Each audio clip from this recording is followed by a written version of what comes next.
guys, Dale here from Dale's Workshop.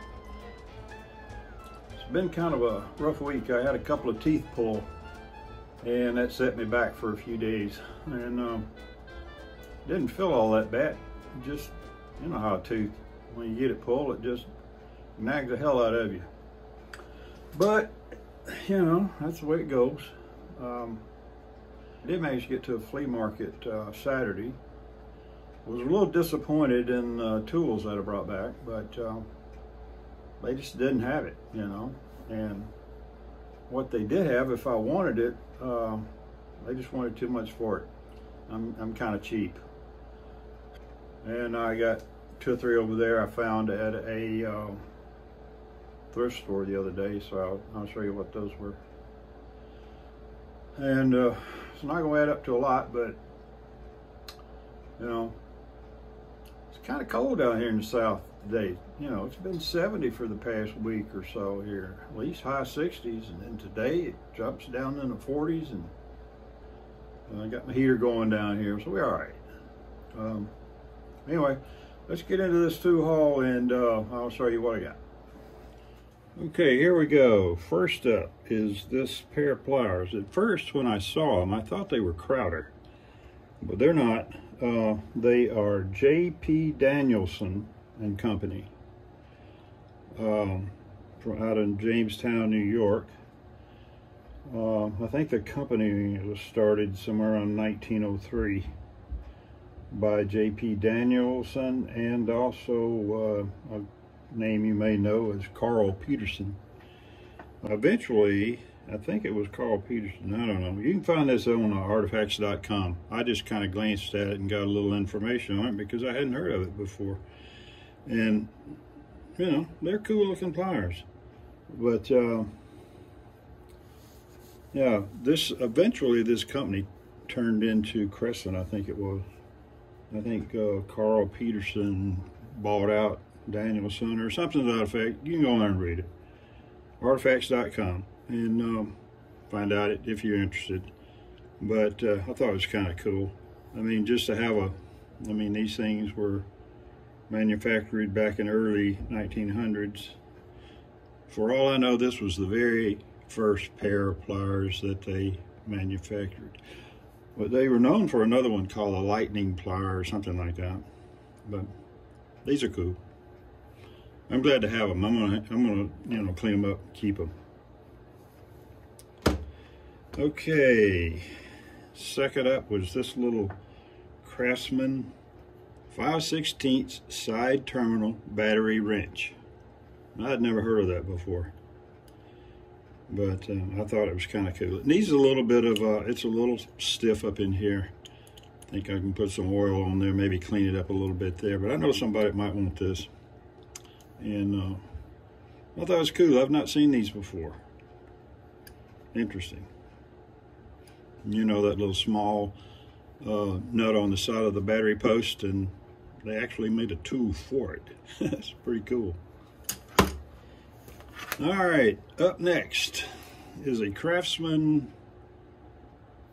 Okay, this one's a VT 44-811. I asked the guy how much he wanted this thing. He said he wanted $6 for it. So I showed him that it does not work. So I was able to get it for $1. Now, I'm glad to get that. I think I can get this one going real quick. Another one. This is a rigid. You can see it right there.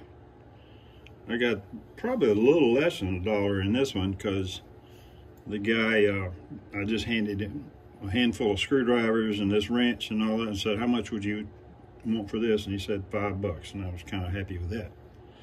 But it's been painted, but I think this thing will make a nice project for the channel, and it's nice. It's in good shape, really. I think all this is just old paint that's on there. So we'll clean it up, make it look good. Oh, okay. Now we get into the screwdrivers. This is a little Stanley. I think this is a lower end Stanley. It's real light. And when I looked it up, I did look a few of these up. It said it was sold by Kmart. So anyway, it is a Stanley. It's made in the USA. But I don't think I'll be collecting this one. At least I don't think so yet. Maybe later. Got a Craftsman here. This is a 3/16, 41, 248. I gave a couple of bucks for this one. I'm thinking about trying to get a set of these, because I kind of like these. It's another old Craftsman screwdriver. I don't know how old this thing is. It's in pretty bad shape. I've got some back there, I think, that are clear, handled like this with the blue. I don't know. We'll see how this one turns out. It may be too rusted here, but we'll see. Here's another old Craftsman. 41297. Most of these have the WF on them. Forgot what that was for. This one, yeah, you can see it here, Craftsman. And here it says Phillips. So anyway, it's a Craftsman. Got another little small Craftsman. I think I got a couple of these. 41589, 1/8. Little Craftsman. So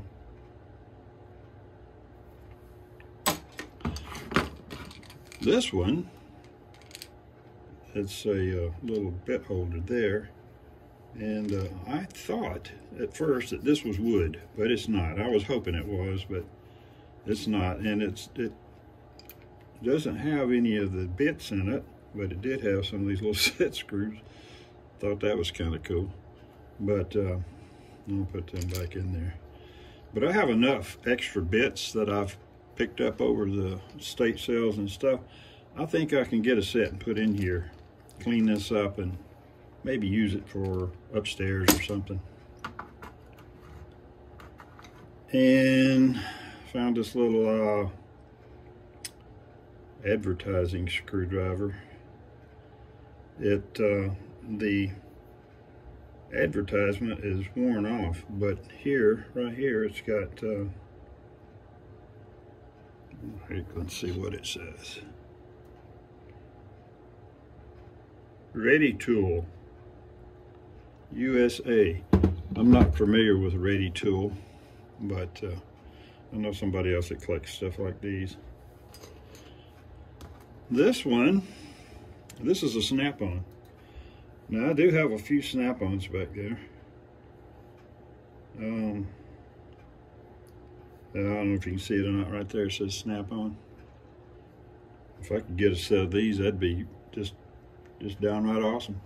But we're working on it. All right, so these are the ones I got from the what the heck, thrift store. And of course, I think all of this is no-name stuff. At least I can't. This has a pH 2x4 on it, 4-inch Phillips head, but you know, no other names on it. And there was two of them, and I think I got paid $2 or $3 for all of these. This is a little pair of pliers. I haven't seen a name on them. I mean, I like them. They're heavy. They got a good feel to them. But I may take all this old rubber stuff off here to be able to use them. Maybe somewhere under there, there's a name. I don't know. But they're cool. And then I just like the heaviness of this old screwdriver. I don't think there's a name of any kind on that either. Maybe under there somewhere, but I don't see it. It says made in China, of course.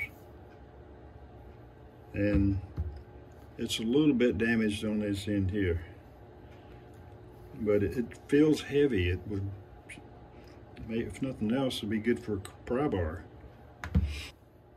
But anyway, I may fill this up with epoxy. Just keep it around for whatever else, you know, what I want it for. Well, that's it. I told you it was going to be a short one. Subscribe to the channel, man. Hey, I'm almost 800 thanks to you guys, and we're climbing. And shoot, I'm tickled pink about that. Well, not pink maybe. Really do appreciate you guys helping me out with that. And I love all your comments, man. I mean, it's great to hear from you. And anyway, subscribe if you would, please. Hit that like button, leave me a comment, and I'll see you in the next one.